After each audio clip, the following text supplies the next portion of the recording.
All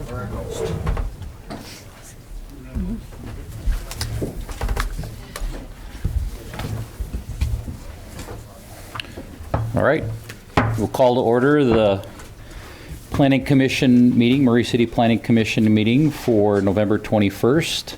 I'll introduce the commissioners to you. From your right, Lisa Milkevich, Maren Patterson, Bill Markham, myself, Ned Hacker, and Sue Wilson.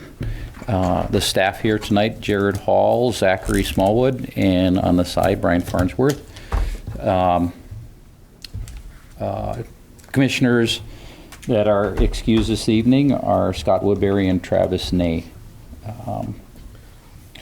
And so a couple meeting guidelines that I'd like to give you are, if you have electronic devices, I'd ask you to turn them off and respect the other people in the room.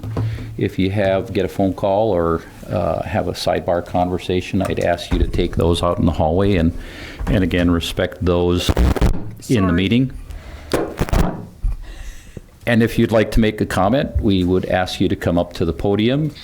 We'd restrict your comments to 3 minutes. If you're speaking for a group, we'd ask you to take no more than 5 minutes, and respect the other participants in this evening's meeting. So with that, we'll go on to agenda item number 1, which is approval of meeting minutes. We have 2 sets, and we'll take both of those separately. The first set of meeting minutes is from October 17th. And ask commissioners if you had an opportunity to read those, if you have any corrections, or take a motion. Nope, we're good. Mr. Chair, I'd like to make a motion that we approve the October 17th minutes from the Planning Commission. All right, I have a motion. Is there a second? I'll second. A second. Any other discussion? All in favor say aye. Aye. Aye. Okay, approved. Second set of meeting minutes are from November 7th. Again, if you all had opportunity to read those, and if you have, I'd entertain a motion for approval. Mr. Chair, I'd like to move that we approve the minutes from the November 7, 2019 meeting. All right, a motion. Is there a second? Go, Sue. Second. A motion and a second. Any other discussion? All right, all in favor say aye. Aye. Those meetings are approved. So agenda item number 2 are conflicts of interest from previous meeting, or from the items listed on the agenda. And I'd ask if any commissioners had a conflict of interest for any items on the agenda tonight. No. No. I do not either. And item number 3, approval of findings of fact from our previous meeting. Have you had an opportunity to read those? Yes. 1 certificate of appropriateness and 4 conditional use permits. And if you have no objection to those documents, I'd entertain a motion. Mr. Chairman, I'll make a motion that we approve the findings of fact for the following items that have come before us previously. A certificate of appropriateness for Murray City Corporation for a new City Hall building. A conditional use permit for John Taft for an electrical contracting business. A conditional use permit for Jalal Afnani for an auto sales business. A conditional use permit for Jaden Wagner and Truck Ranch HQ. And a conditional use permit for Greg Griffin to operate a veterinary clinic. All right, I have a motion. Is there a second? I'll second the motion. All right. Any other discussion regarding those? All right, all in favor say aye. Aye. Motion carries. And we'll move on to item number 4, which is AutoZone requesting a conditional use permit to construct a new commercial building near the southeast boundary of the property located at 827 East, 5600 South. And is the applicant here this evening? Okay, good. We'll have you come up in a little bit, and we'll get a staff report from Zachary Smallwood.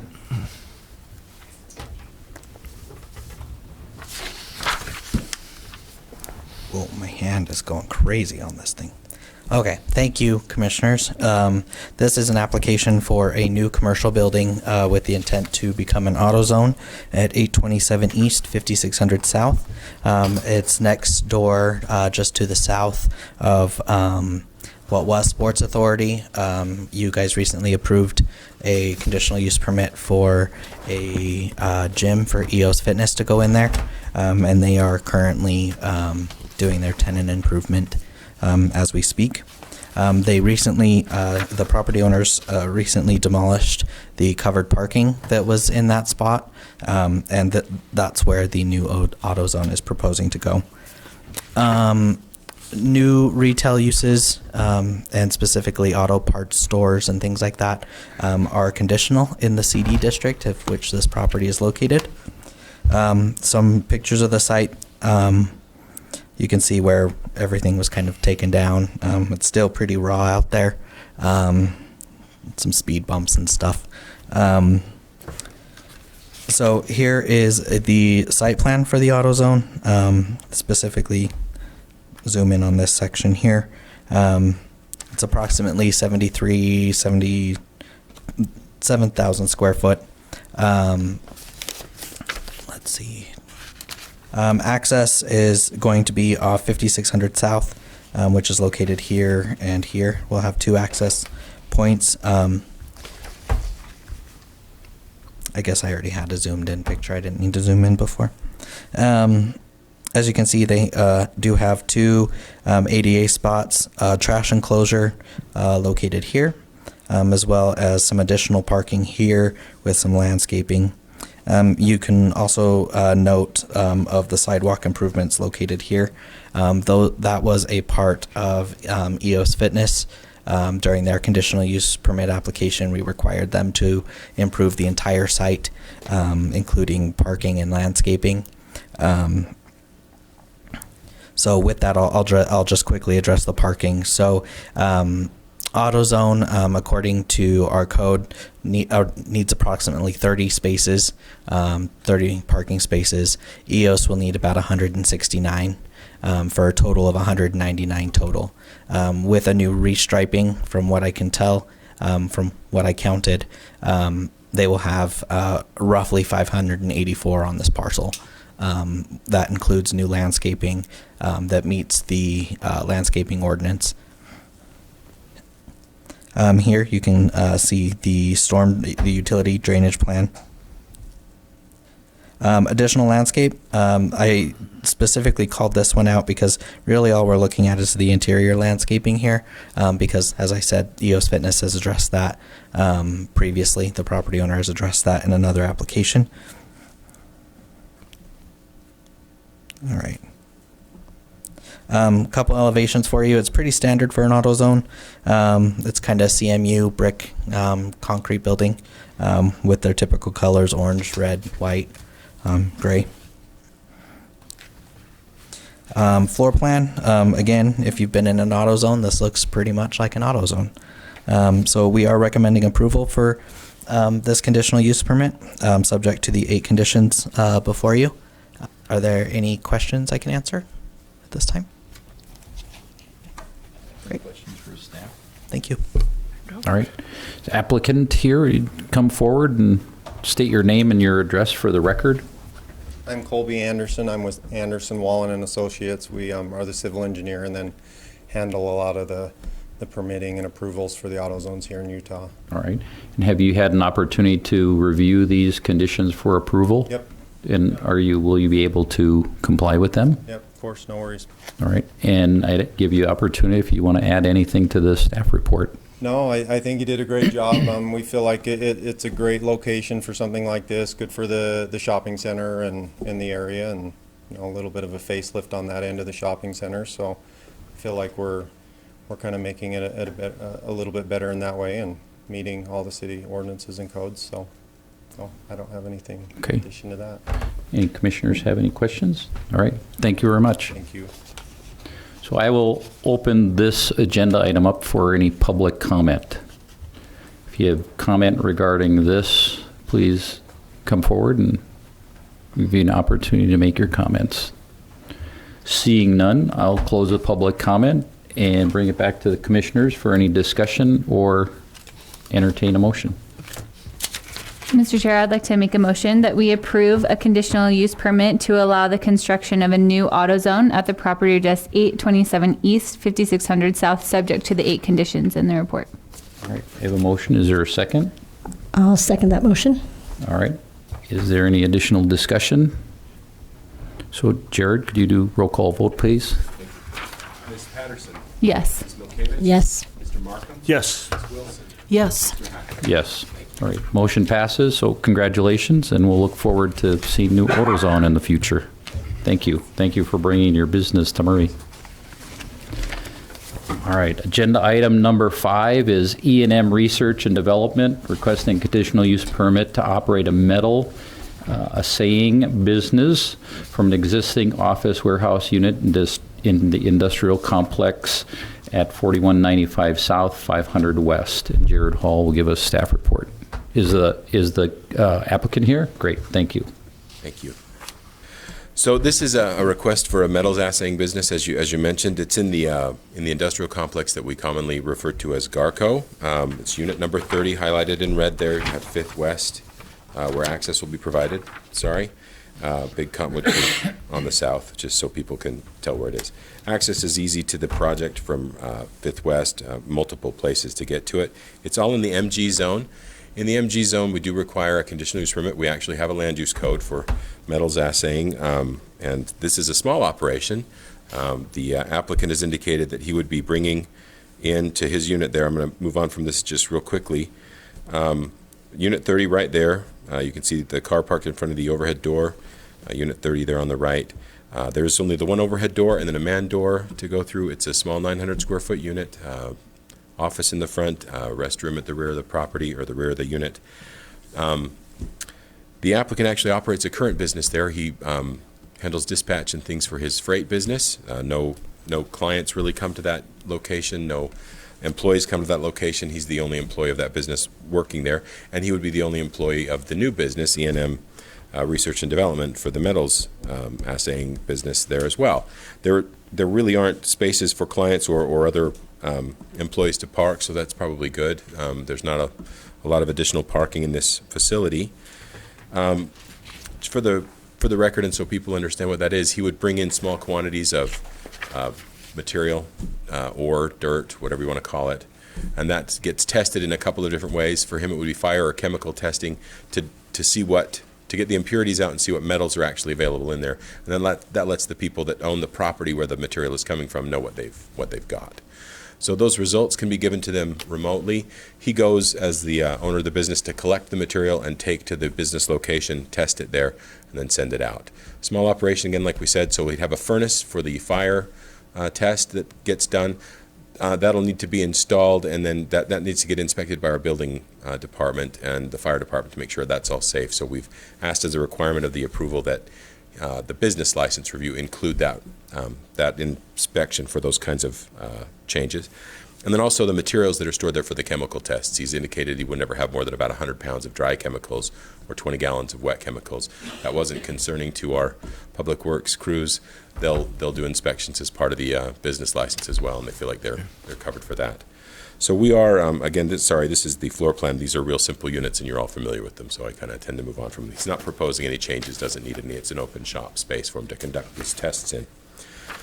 We are recommending that you approve the conditional use permit with those 5 conditions. That includes that the business license review handle those kind of permit inspections that need to be done to make sure it's all handled appropriately. Do you have any questions for staff at this time?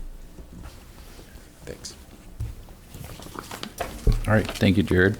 So would applicant come forward, please, and state your name and address for the record?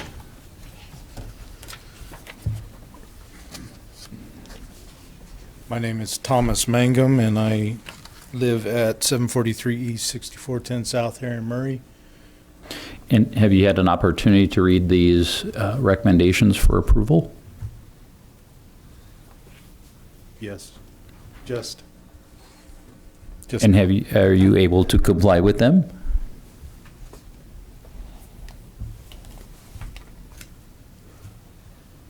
Yes. Okay. Yes. And Did you receive a printed copy of the conditions?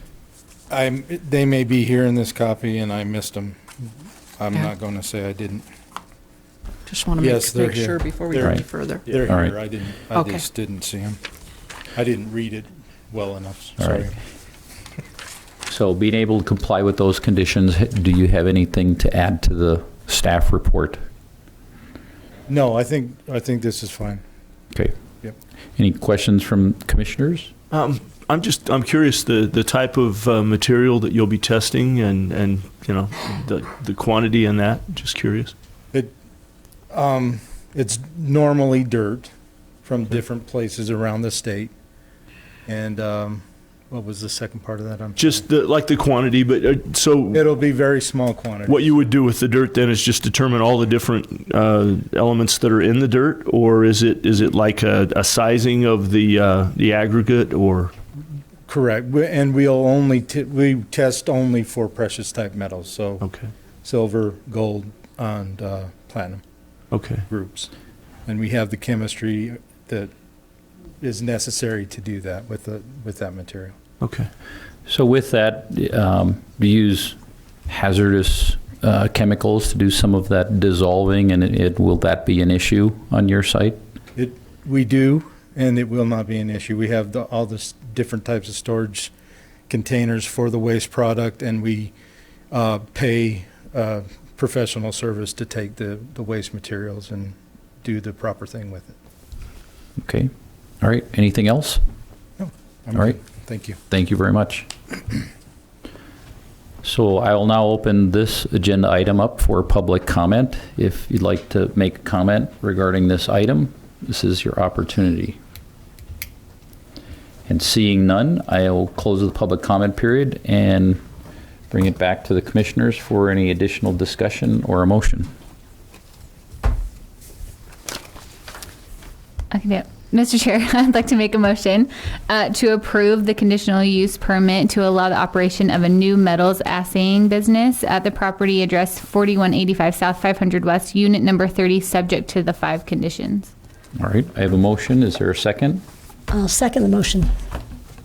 And is there any additional discussion? All right, Jared, could you call a roll call vote again? Ms. Patterson, Yes. Yes. Mr. Marco, Yes. Ms. Wilson, Yes. Mr. Hacker. Yes, so the motion passes, so congratulations and good luck, and thank you for starting your business in Murray.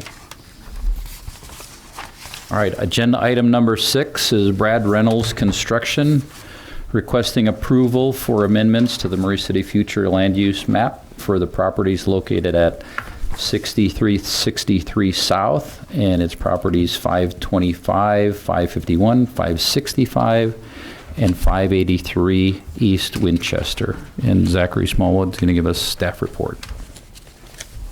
Okay.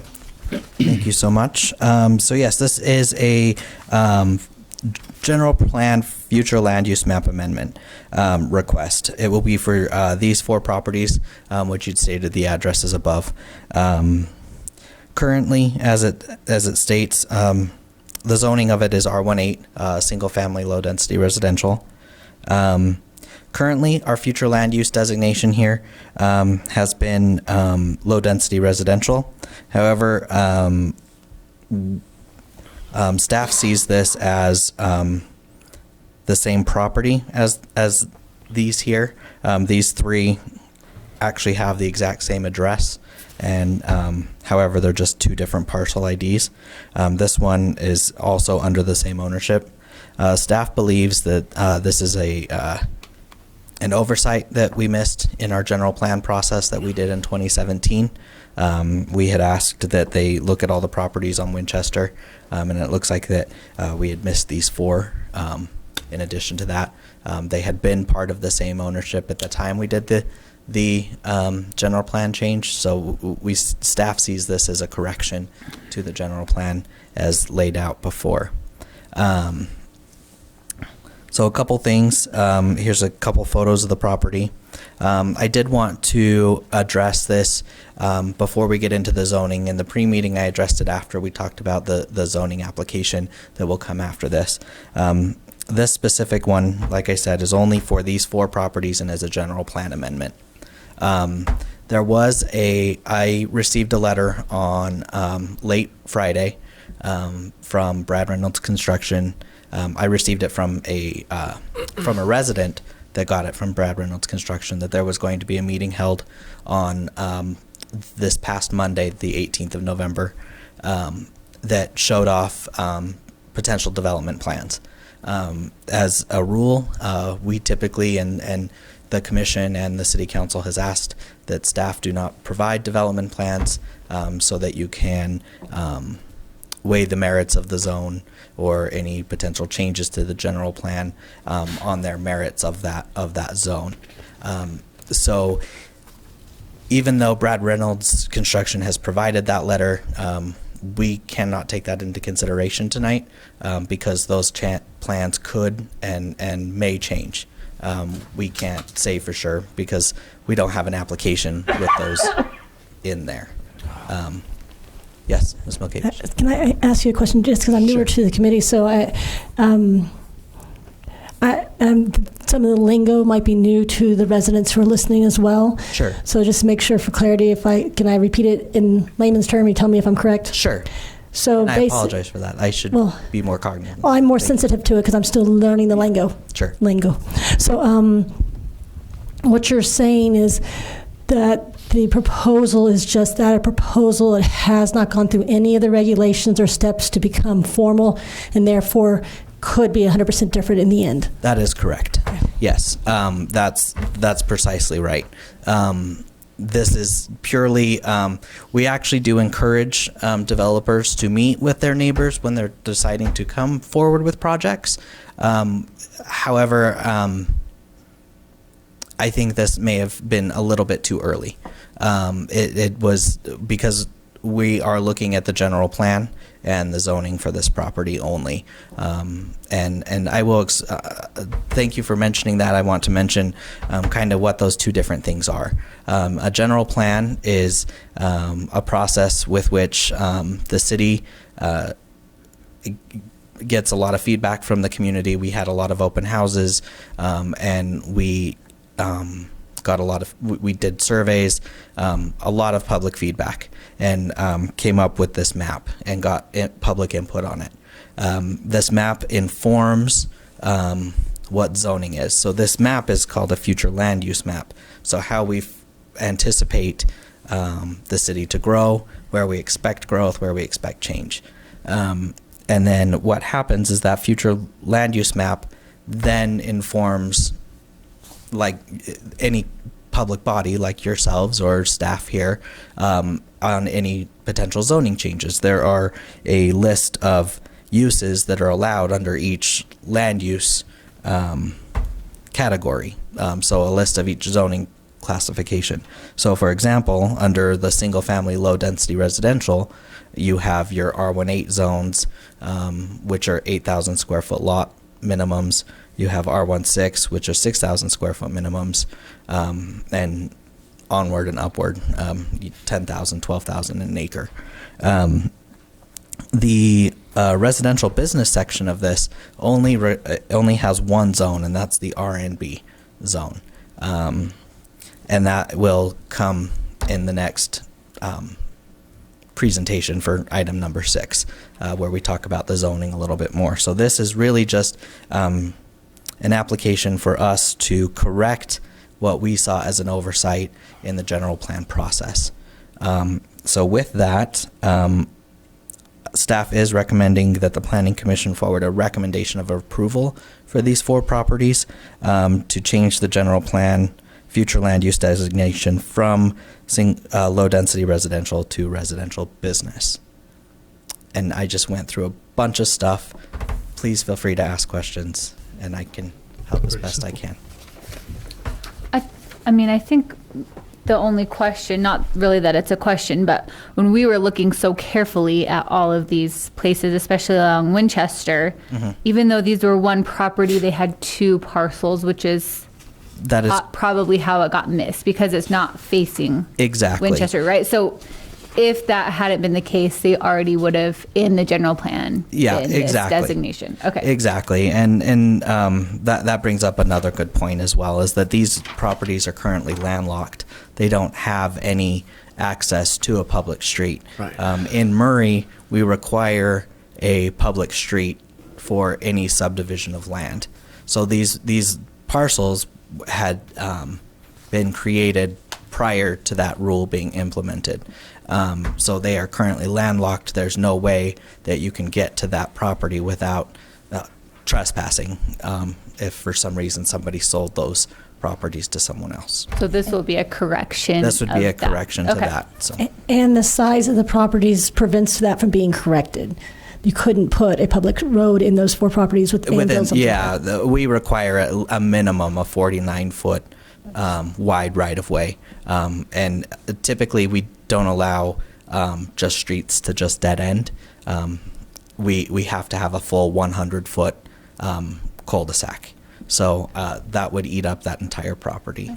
I would anticipate pretty close to it.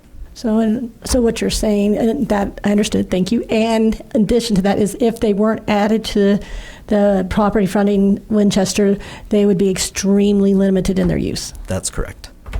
Be vacant. I think it's something too that you can see a lot better from the overhead shot too. It makes a lot more sense because you can see that it's a rectangular piece of property with the landlocked pieces that just, had the misfortune of having a different parcel number. Correct. Otherwise, Yep, which happens in the county. it does. Yes. All right, any other questions for staff? No. All right, thank you. Thank you very much. Is the applicant here this evening? Could you come forward and state your name and your address for the record, please?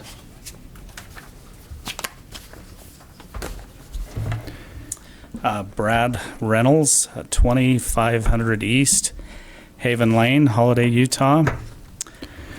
As staff went through the what we're requesting to have done, I'd just like to emphasize again that it's a correction, and these 4 parcels are only 0.79 of an acre, and the entire parcel is approximately 4.572 acres. And I think if you can see, if they were, they adjoin the other parcels that connect onto Winchester Street, and that's why I think it is a correction that it just got missed when they did the general plan and master plan of this particular project. So we feel very strongly that it is a correction and that this should be master planned the same as the rest of the property there, which is the RNB. Any questions for? Not really. Questions for applicant? All right, thank you very much. Yeah. Let me just make one comment too. It had been brought up that we'd met with the neighbors, and what we tried to do, just to kind of clarify what we were doing, is we tried to be transparent and show them what our plans were, because just to meet and say, hey, we're correcting these to RNB, didn't give them much information. So we were trying to give them as much information as what our future plans were, just so they had a better understanding. Just so you understand that. All right, thank you. Thank you. All right, I will open this agenda up for public comment. If you have public comment, I ask you please come to the podium, state your name and your address for the record. And again, if you're individual that are commenting, I would say to please limit your comments to 3 minutes. And if you're talking for a group, to limit your comments to 5 minutes. So open this agenda up for public comment.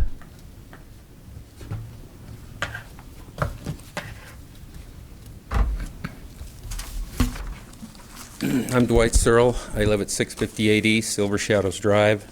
I'm a stone's throw away from kitty corner to this property, so I have a real concern there. I don't understand, if the property is going to be used for residential, why it's not going to be zoned residential. Why does it have to be zoned residential and business? Why not just make it residential 110 if that's the intent, is to put a single property or single structure on 10,000 square feet? That's a real concern that I have. And after hearing that it could be left open to anything, I mean, it's just a wish list right now. Anything sounds like could be put on that property. So if we're going to rezone it, let's rezone it for what it's going to be used for. That's my comment. All right, thank you very much. I think staff address that a little bit when we're finished. Other comments, please?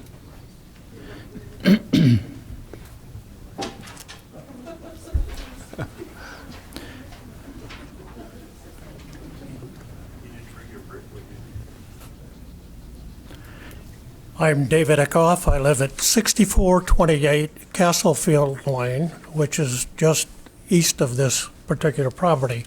I just have a question. What does RNB mean in terms of what businesses might be established there? In other words, the plan appears to call for residential units, but would businesses be allowed to be operated out of these residential units? Question. Thank you. Great question. I know I have to say, this is what I love about Maria. You're asking very good questions. Hi, my name is Wendy Butler, and I live at 6332 East, South, sorry, 530 East. So just that house that's in the corner, just on the other side of the street from there. I have some serious concerns about changing the zoning on this land. I've done a lot of research since we got this information, had a good conversation with Mr. Smallwood, who informed me about the history of this. If you look at the 2017 master plan, and I've read every word in that long document, there really isn't specific verbiage that deals with this land between the mall and where the Advocates building is. But yes, it is colored in pink, which puts it up to the residential business. For 60 years, this property between the mall and where the new Advocates building has been residential single-family homes, and Winchester has served as the buffer zone. And that has worked very well. It feels right as you go through there. With approving this, you're adding on, I mean, I'm against even the residential business being created on the north side of Winchester, because you're moving the buffer one more layer. This is then again moving it another layer. And my understanding is with this new zoning designation is that you can also put on duplexes and businesses that are under 30 feet tall, that are 2 stories tall, that could be open from 7 a.m. to 10 p.m. That was information I received. I don't see the need to do that. I mean, right now we have 3 homes that are zoned for residential business, and we have all of the rest that is just residential. I think all the neighbors that I've talked to say, yes, we want something built there, but we want single-family homes. We don't want this high density that I know we can't bring it up because we're not supposed to, but if we change the zoning, we're open to either high-density duplexes or something like that, or businesses. So that's my points. And I guess we can make another comment when we do number 7. Is that Sure. right? Okay. Yes. Thank you. Thank you. Would anyone else like to make a comment regarding this item? You'll get another opportunity when we get to 7. All right, seeing none, I'll close this agenda item for public comment. And I think, yeah, let's have staff To the address. questions. right, and we'll have, Zach's going to give us some answer to a couple of questions that we had from Yes. So residents. from what I understood, from what I heard was the RNB in general. I know this is the general plan, but I'll still address it here as well. In hindsight, I probably should have combined the presentations while leaving the staff reports. I apologize. It would have made it more clear. The first comment was the 10,000, if they're proposed 10,000 square foot lots. Again, that's a proposal that I can't take into consideration at this time. It's not a proposal we have in front of us. The only thing I will say is that an R110 zone only allows for a single family home on 10,000 square foot lot. Any RNB zone, a duplex, for example, would be required to have a 10,000 square foot size lot, but with a single building on it instead. So for clarification, real quick, we are only talking about those 4 pieces of property. Currently, we are talking about those 4. The property facing Winchester has already been rezoned. It has not been rezoned. It's not rezoned. It's been Designated. future. It is zoned. Sorry, correction. Yeah, it is zoned. It has been zoned for RNB. quite a while. Thank you. So No, it is zoned R18. R18, okay. It's, So- the future. The future land use designation Has already- is for RNB, for residential business, which the only land use zoning, the only zoning available in residential business is RNB. But they are already designated, I apologize, the woman had stated that in the pink, which is residential business. I'm confusing items 6 and 7. That's Sorry. okay. That's fine.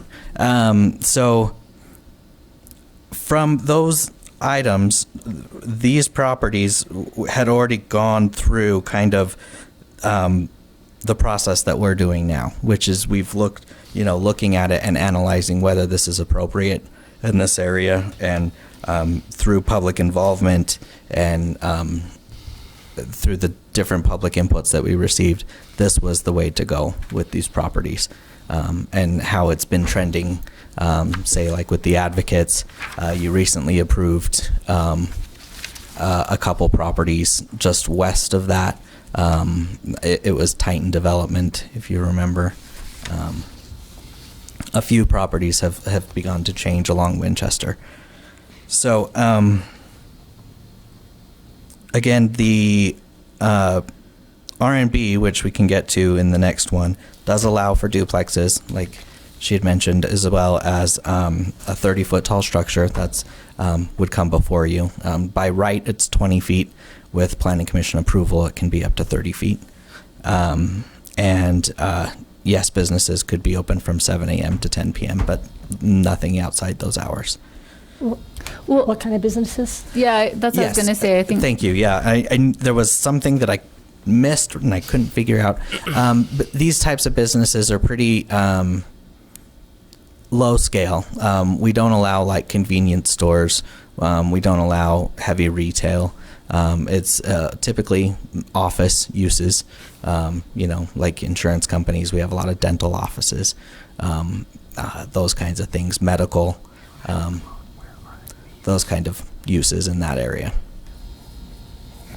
Yeah, and I think we know where in the city RNB already has been implemented to great success. That's to correct. buffer those neighborhoods, like on 9th East across from Wheeler Farm. Yes.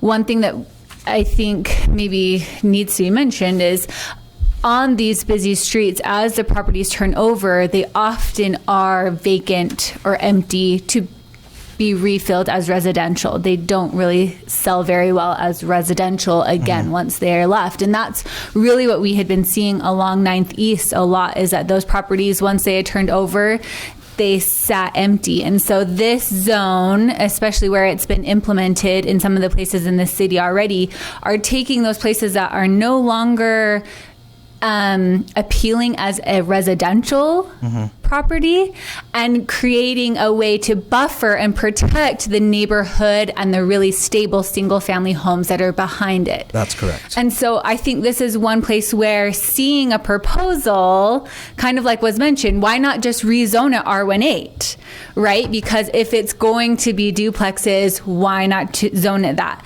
And this is where some of those things in the process of the city get kind of muddled up, because we aren't considering a proposal. Right. We are considering the general land use of these properties, right? And correct. we as a city and as a planning commission have designated that this neighborhood needs buffering, and that a residential neighborhood business zone is a great way to protect the neighborhood and still have these properties be really valuable to this part of the city. That's And correct. so I think maybe that's one reason to look at not just making it a residential zoning in this place, because we're looking at the actual future land use and future development of these properties.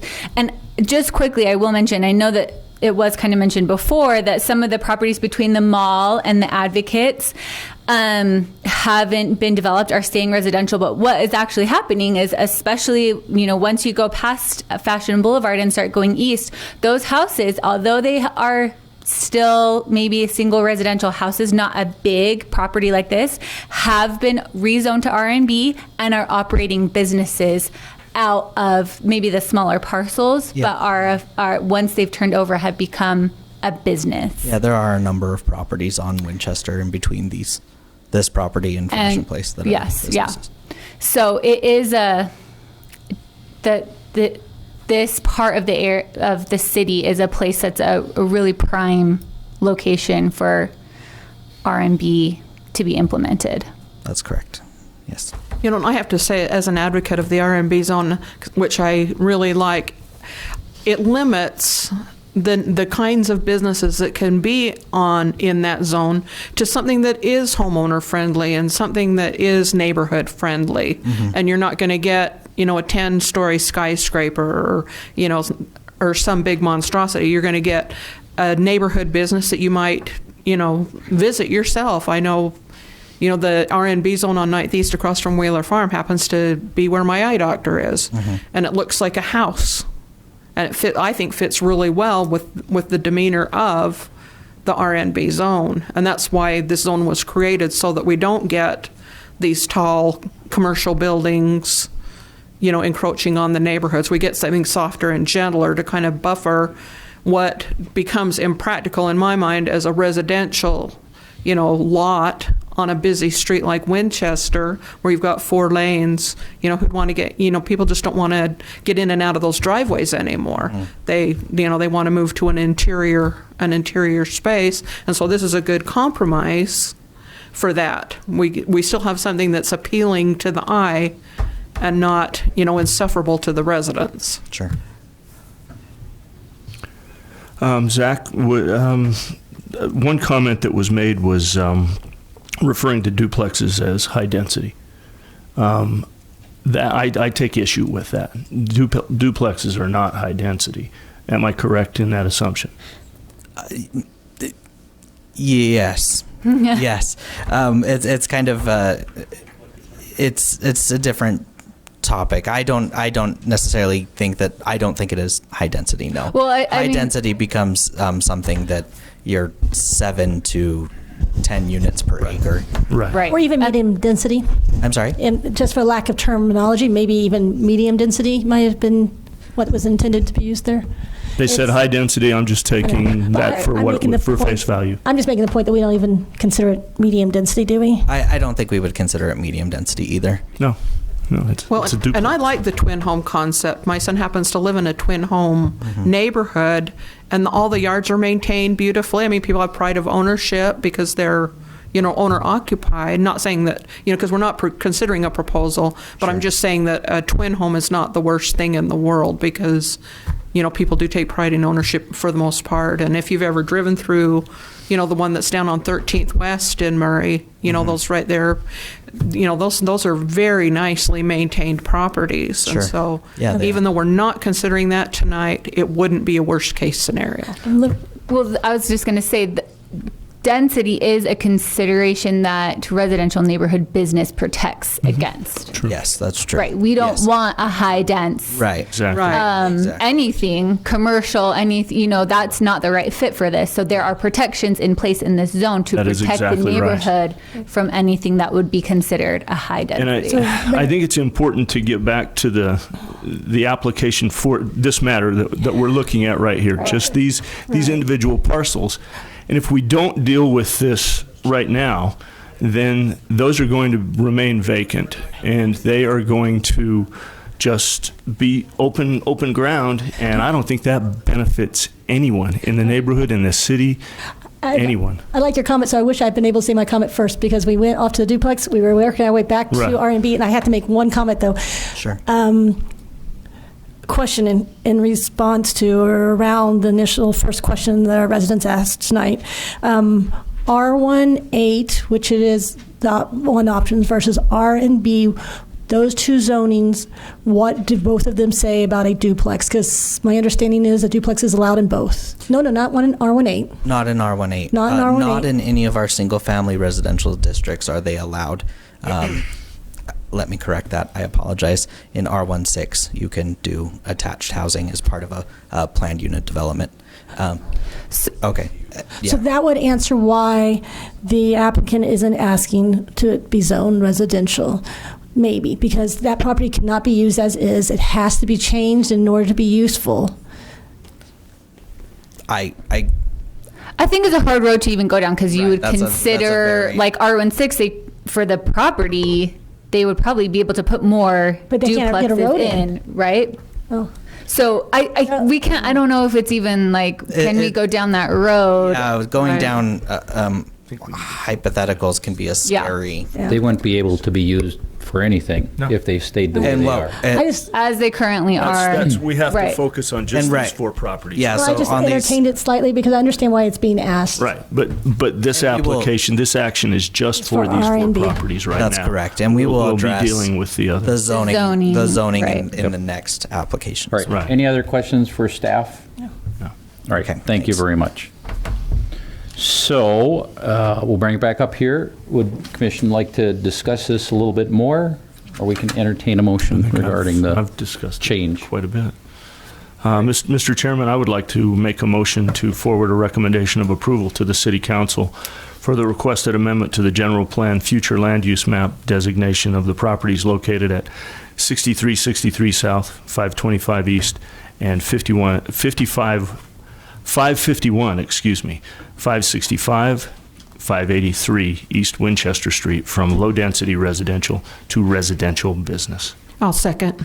All right, I have a motion and a second. Any additional discussion? Jared, could you take a roll call vote, please? Yes. Yes.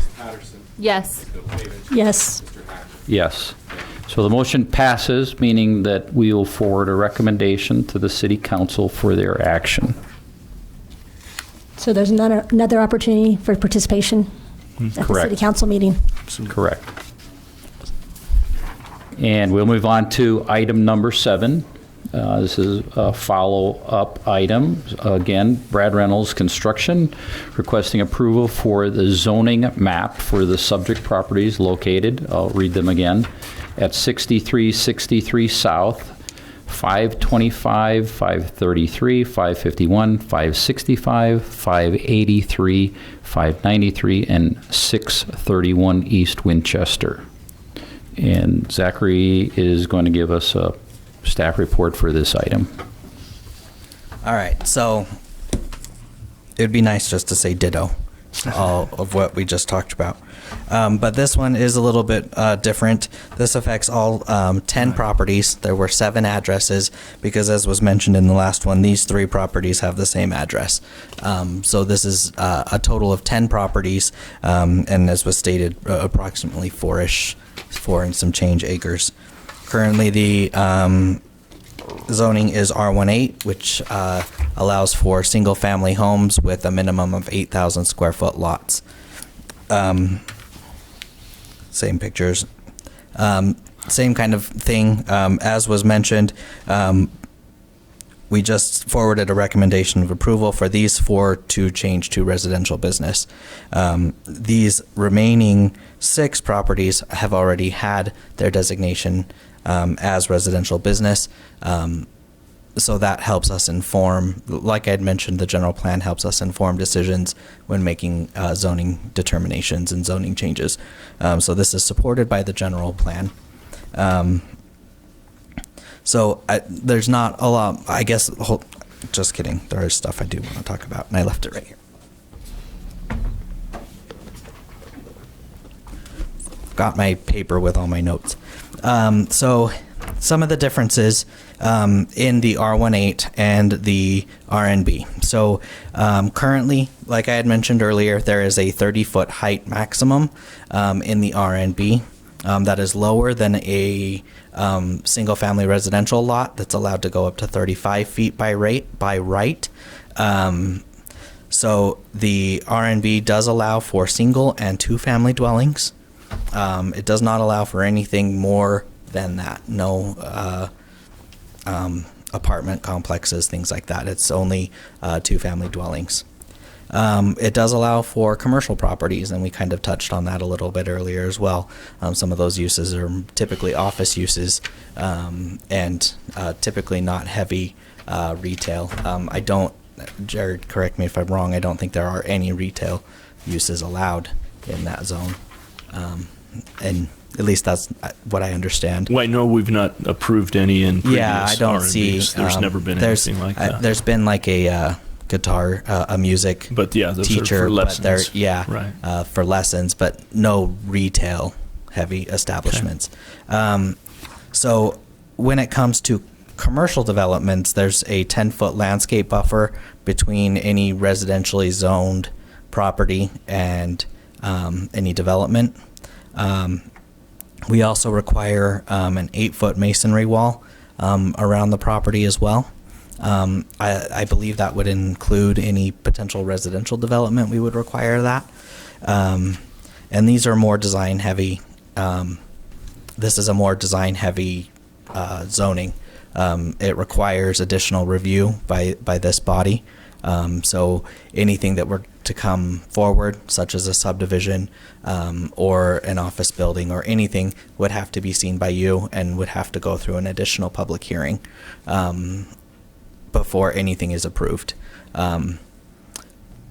So with that, again, this is a recommendation for to the City Council for the zone change.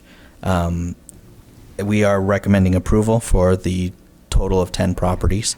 And so that would require an additional public hearing with City Council. And again, like I said, an additional one for any proposed development if this were to go through as well. So with that, I'll take any questions that you may have. Zach, in R&B, could single-family homes still be built there? Yes. That's, okay, thank you. Any additional questions for staff? All right. Okay. Thank you. Thanks. All right. I bring you back up. Thank you. State your name and address for the record, please. Brad Reynolds, 2500 East Haven Lane, Holiday, Utah. We have been in the construction business for probably 32 years and have done a lot of developments. We've primarily focused on custom homes in the earlier years and Holiday and the avenues. And so we've had lots of experience doing quality residential buildings and homes. And as you look at this parcel, and if you're familiar with it and you drive by, it doesn't make any sense for this to be built out as an R18 property. With the traffic and the size of Winchester, based upon all our experience, and I'm certain that many would confirm what I'm saying, you have to have a transition, in our opinion, going from the residential homes out to Winchester, and then across the street, you've got high-density multifamily, which is in the area of 18 to 24 units per acre, and you have commercial office. So as you look at this particular piece, in our opinion, it only makes sense that it is zoned. So you have this residential builder neighborhood, RBN designation, because it would not work, to my knowledge, for any builder if it maintained the R18 status. So we fully ask for your approval in recommending that this zone change take place, because in our opinion, that's the only way this property will be successful. Any questions that I can answer? Questions for the applicant? Questions for the applicant? No, not really of the applicant right now. Okay. All right. Thank you very much.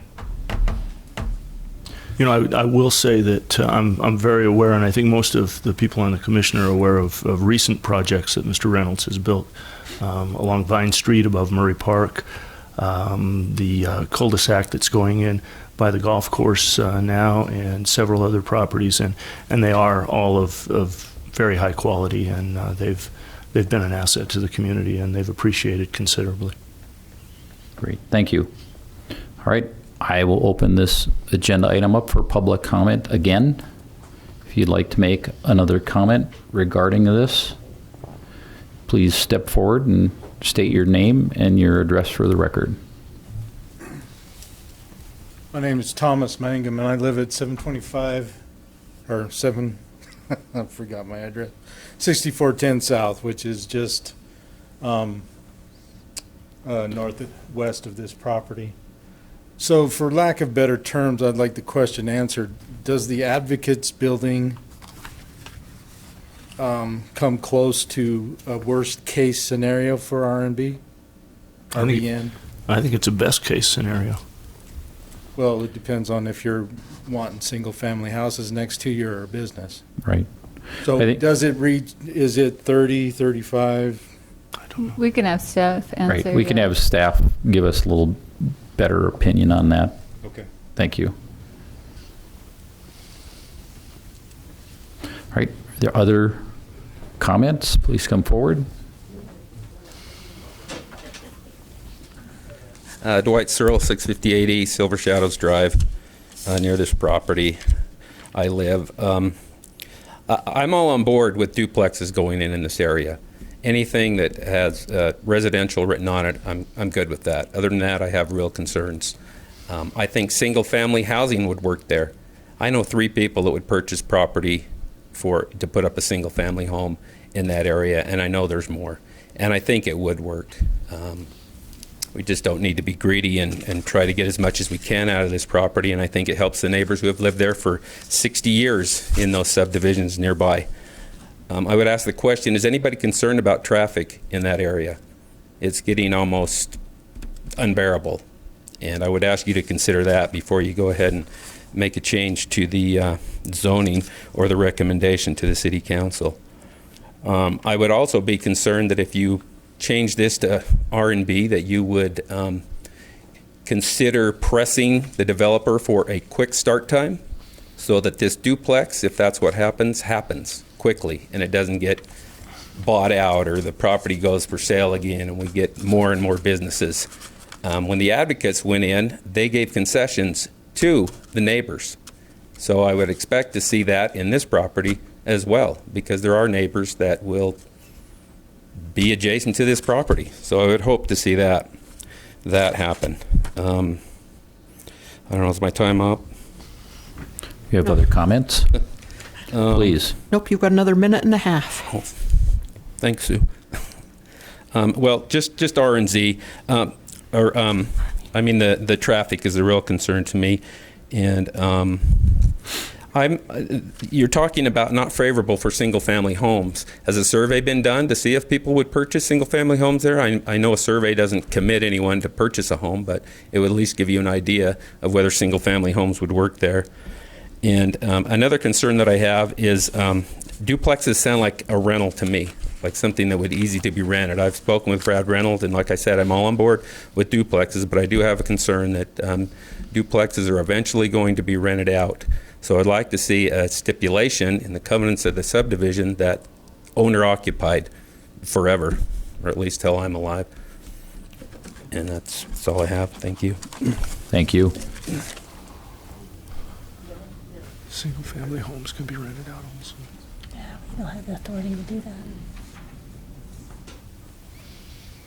Joey's could do that, but we can't.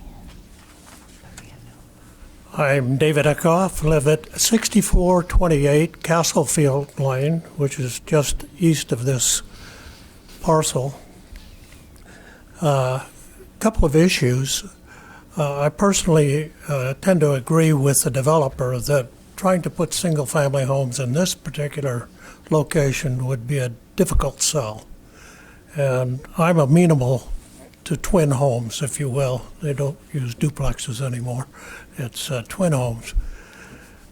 As far as conversion of these properties to business, if the plan, like we see, were to be implemented, it wouldn't be like on 9th East, where all the residential properties faced 9th East before they became more favorably converted into businesses. That's not the case here, at least with this particular development. So I still have concerns about the B in this particular zone. It seems to me that with this many units, you're already going to have significant traffic. And if you have home businesses, not necessarily retail, it certainly could increase the level of traffic, which is going to dump out onto 525 East. Is there any way that it could be done to divert it out to Winchester instead of on what I'll call a family street? I think that trying to maintain a residential character in the area, and if necessary, stipulating that it would have to be owner-occupied, and I don't know if that's possible, would certainly make it more amenable with the surrounding community. Thank you. Thank you very much.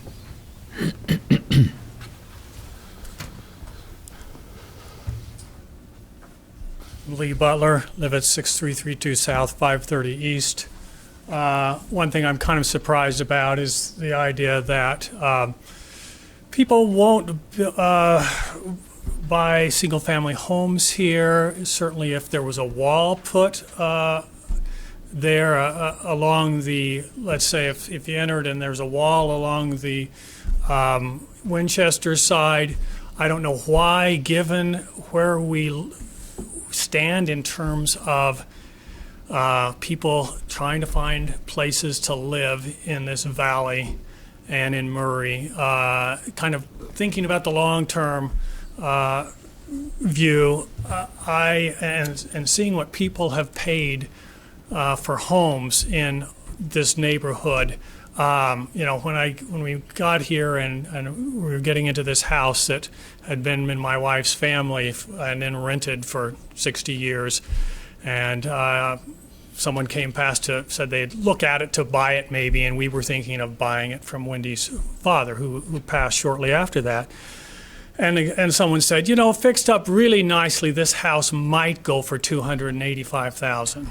This is one of the tri-level, right, splits.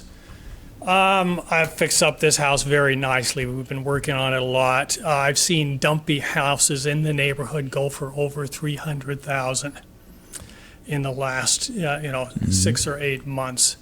So I guess I'd say that needs to be kept in mind. I think it's a very short-sighted view that says, this people wouldn't buy in this neighborhood. I think a lot of people would. Maybe it depends on a buyer who is willing to build something that's of not up high scale, nice homes, solid homes that young families might be willing to move in. Are we going to completely, gentrify Murray as well? Everyone's going to have to go out and live in Tooele. That's kind of where we're headed, and I think we probably should contribute to it. I know the duplexes, possibility, but supposedly they've talked about high-end duplexes for retirees in the $450,000 range or something. That's what was spoken about last Monday. But I think why not at least keep this in mind. There's nothing that says that there wouldn't be people who are willing to buy there in a single family home. Yes, I think you would need you should have a wall there along Winchester if so, but it's something to keep in mind. I mean, long term rather than this just immediate.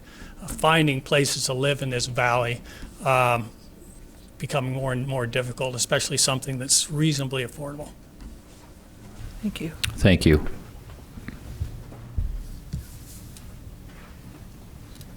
I'll make one last stab at this. Wendy Butler, 6332 South, 530 East, and I just want to make 2 points. As my husband said, this was my parents' home that they built in 1960 and was rented only about the last 40 years, and we have enjoyed very much returning to this area. There's been much that's been said, my first point, much that's been said about the 2017 land use that all of the property as a buffer zone from what we're currently calling the Advocates down to the mall is supposed to be R&B. But yet this proposal before us tonight is just this one plot that a developer wants to develop. And, you know, to his credit, he's trying to get the most he can out of it. But our concern as residents is what would change the area. And, you know, the plan is that he's willing to do is that it is a road that comes out to 525 East, 26 homes. And you think of the traffic, and it is not going to all be turning on 525 to go on Winchester. Many are going to be going the other way. You know, I don't like to go out to Winchester because I like to avoid all of that traffic. And we are getting more and more traffic on our small roads that are meant to be these, you know, neighborhood roads, but these are places where people are cutting through. So now you are adding 26 new homes. And I'm sorry if I misused a term and said high density. I don't speak the lingo of land use planning. I'm a historian by trade. This is going to be very difficult on the safety of our children and on our whole neighborhood. And there's an elementary school right at the end of the street. So those are my 2 points. Thank you. Would anyone else like to comment? It's your opportunity. All right, seeing none. Seeing none, we'll close the public comment period.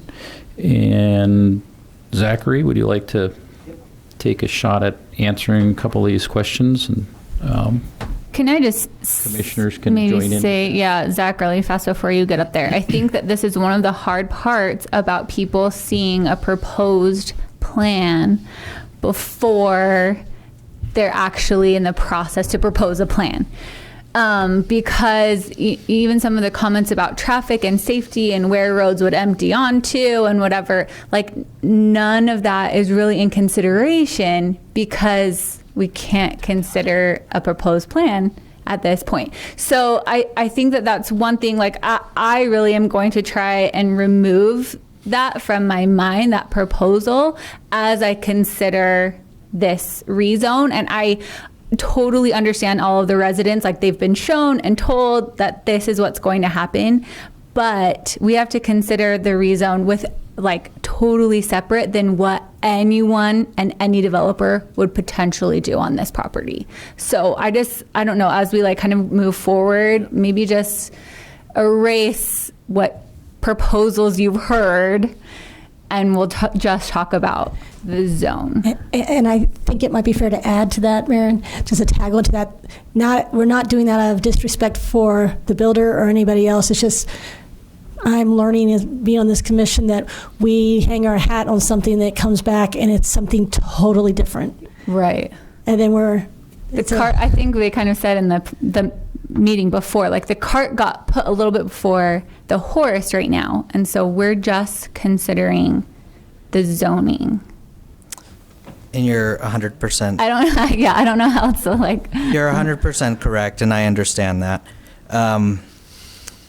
So looking at that, I will say I'll speak to traffic because that's a general wide thing.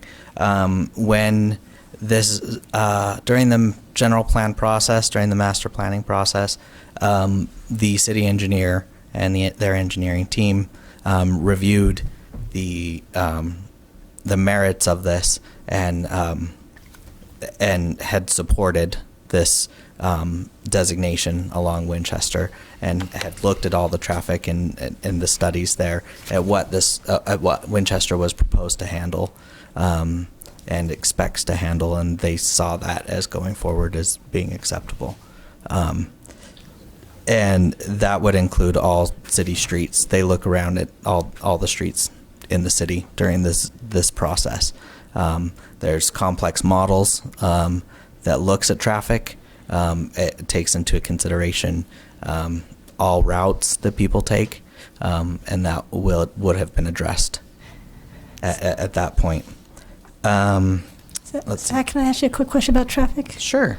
Since I'm exposing my ignorance again and again and again tonight, sorry. That's okay. All night long. I realize there's a variety of models that could be developed when you say R&B. Mm-hmm. Are the majority of them, if their business expected to be offloading onto Westminster, is the predominant idea? Winchester. I'm sorry, what did I say? It's all right. Don't worry about it. Sorry, Winchester. Typically, yes. All of the models that we saw have been going towards Winchester. So if there's there a will business- be. I mean, obviously, there's going to be people that will go into the neighborhood. I mean, you could have people. In this zone, for example, you could have somebody working in this building, whatever it may be, or somebody that might be dropping off a family member. There will inevitably be traffic on additional city streets. It's just it's part of it. So it would have been included in those models as well, but the majority of it would have gone towards Winchester. Can I just, sorry. Please. And this is no disrespect to Brian Reynolds or anything that he has done or would be planning to do, but this zoning, rezoning it to R&B, could look like 9th East, depending on how it got developed, where businesses would be facing Winchester, parking lots and traffic in and out would be mainly on that road. That's correct. And that then would be buffering anything that would be into the neighborhood. Because Brad's ideas or proposals is not necessarily, if we change this zone, that doesn't affect That's that correct. proposal. And, it very much could look like the other parts of R&B in the city. Exactly, and I had talked to a couple people, like Wendy Butler, for example, and stated that there are a number of reasons that a development could change. I explained, I don't expect it, we all don't expect it, but a recession could hit, and then all of a sudden the housing tanks, and then it's not lucrative, or feasible. Yeah. And we've seen multiple things in the city that we've considered that zoning, because it would be a stable zoning.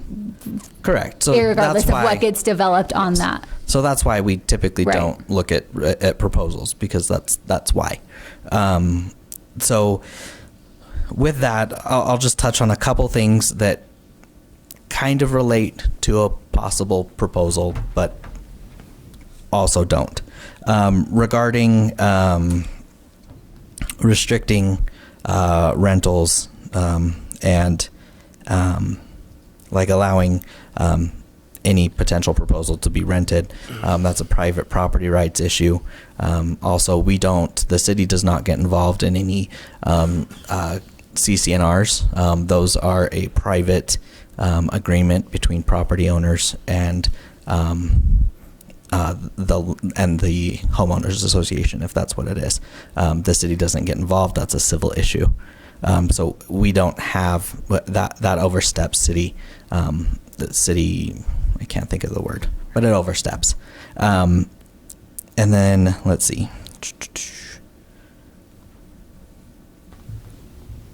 I think, the last thing was, this property has been R18 for a number of years and has been for sale for a number of years. So we, therefore, it's been available to be developed as a single family residential product. And staff hasn't seen it come forward, and honestly, that's kind of neither here nor there. The application in front of us is what he's asking for, and that's what I have to go off of. My ignorance one more time. Didn't I read R&B could be single family? Yes, it can be. Yes, they can develop it as a single family home product as well. Jared, was there something And you wanted? that leads into a comment I was going to make in a few minutes at the end of Zach's presentation, but that's why, in my mind, R&B is the appropriate zoning for this parcel in this part of the city because it allows flexibility.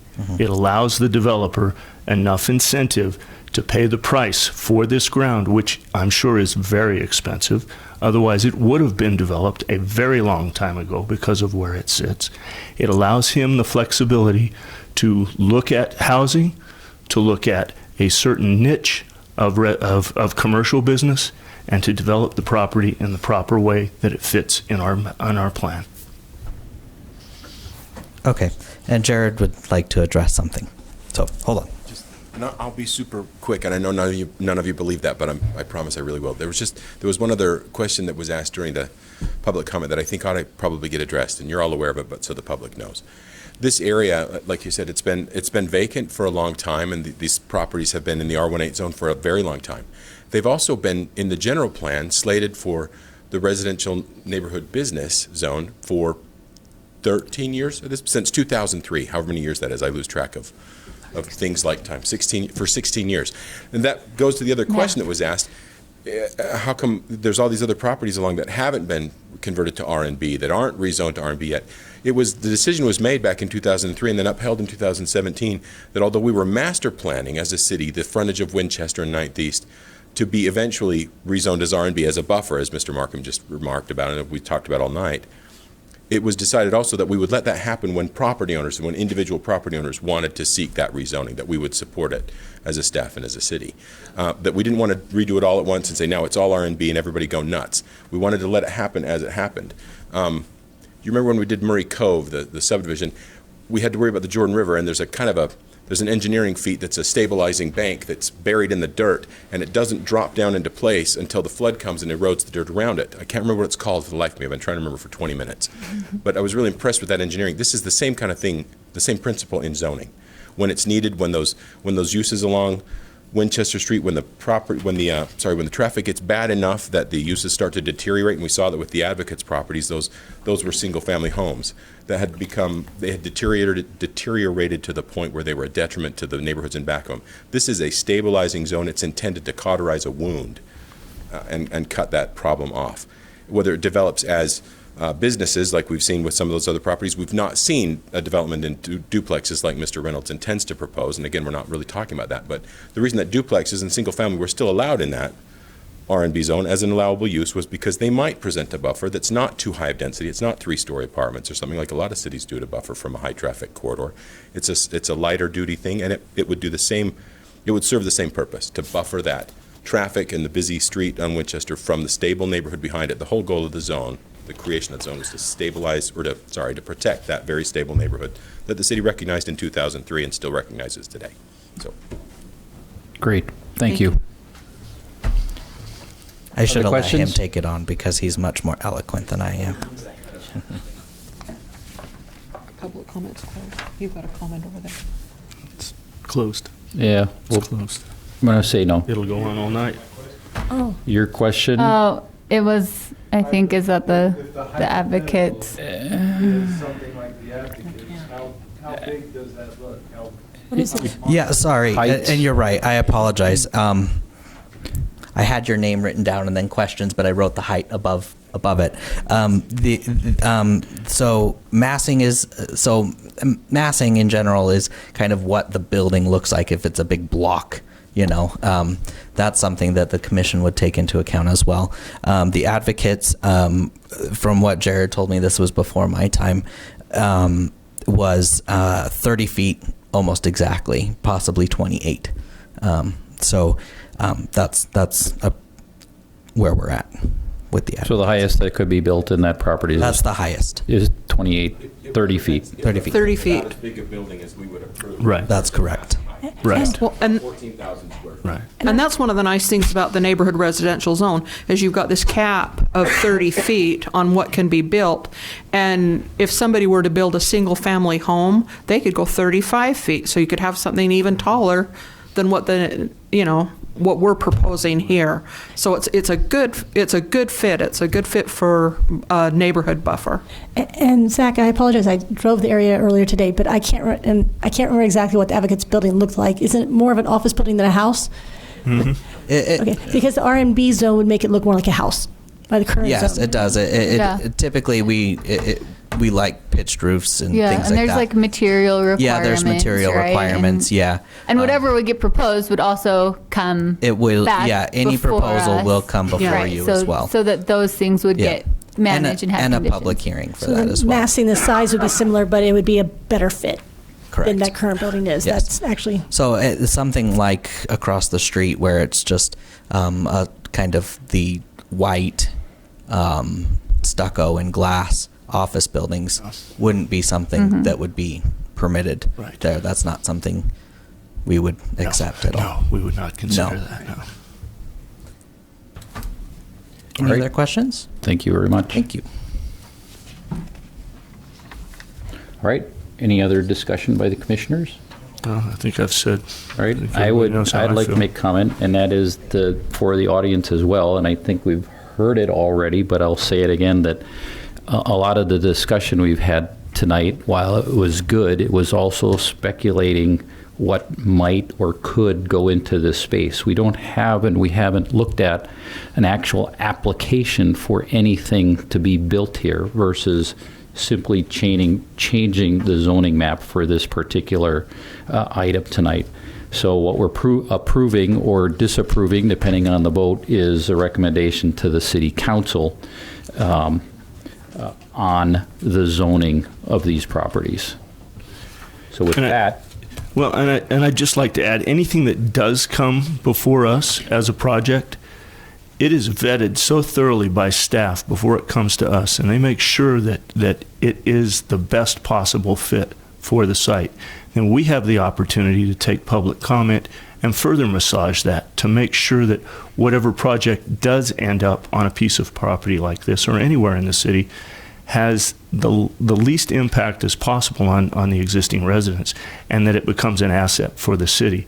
So I know it's hard to believe, but I'm asking you to trust your city government, that we're not out to make anybody's life miserable. We're just trying to do what's fair and equitable for as many people as possible. or at the very least, the city planners. True. And piggyback that as well. It's wonderful that the community comes out to participate, and you'll have another opportunity. Well, if it passes, you'll have another opportunity to participate at the city council. Sure, City there'll be several council meetings. and whatever site plans come before us. The only thing I would like to say really fast before we move forward with this is that I was on the commission when we went through the general plan, and I think many of my fellow commissioners were. And I know the city, I remember having many discussions, very minutely, very carefully, considering these specific properties, the specific part of the city, the best way to protect it, the best way to have a good future land development for it. And I do know that it was very carefully considered residential neighborhood business to be rezoned for this area because of a lot of the strengths and what do I want to say, like the benefits that R&B specifically as a zone has versus some other things that this area and the city could have gotten rezoned. And so, I think maybe it does not seem sudden, but I do know how carefully the staff and the commission looked at the zoning and what would be appropriate for this specific area. And so, that's why I really do think if we're only considering the rezone and not any other proposals or what else could go in this, I do feel confident that whatever proposal would be allowed with the regulations that are within residential neighborhood business would be appropriate for this property as we're talking about zoning for it. I agree. thank you. All right. With that, if there are no other comments, I would entertain a motion. Mr. Chairman, I'll make a motion that the Planning Commission forward a recommendation of approval to the City Council for the requested amendments to the zoning map designation of the properties located at 6363 South, 525 East, and 533, 551, 565, 583, 593, and 631 East Winchester Street from R18 Single Family Low Density Residential to RNB Residential Neighborhood Business. I'll second. I have a motion, a second, and another opportunity for any comments. So Jared, could you please do a roll call vote? Mr. Markham? Yes. Ms. Patterson? Yes. Ms. Milkevich? Yes. Ms. Wilson? Yes. Mr. Hacker? Yes. Thank you. So motion passes, meaning again that this will move forward a recommendation of approval to the Murray City Council for their action. And stress to you that we greatly appreciate the time you spent with us tonight, your comments. They're very insightful to us, and appreciate your participation and decorum in tonight's meeting. Thank you. And we'll go to the last order of business to the staff if you have additional things for us. I do want to just give you one heads up. The next Planning Commission meeting is December 5th. So I know it's going into the holiday season. We do have a couple of larger items on the agenda. Security National's second phase building is coming in for the site plan review, and the Kmart site will be coming in for a master plan. So if you don't want to miss that, then All right, thank you. 5th, okay, thank you. Anything else? Any commissioners, anything else? Just a motion to adjourn? Motion to adjourn, is there a Second. second? All in favor? Aye. Aye. Thank you.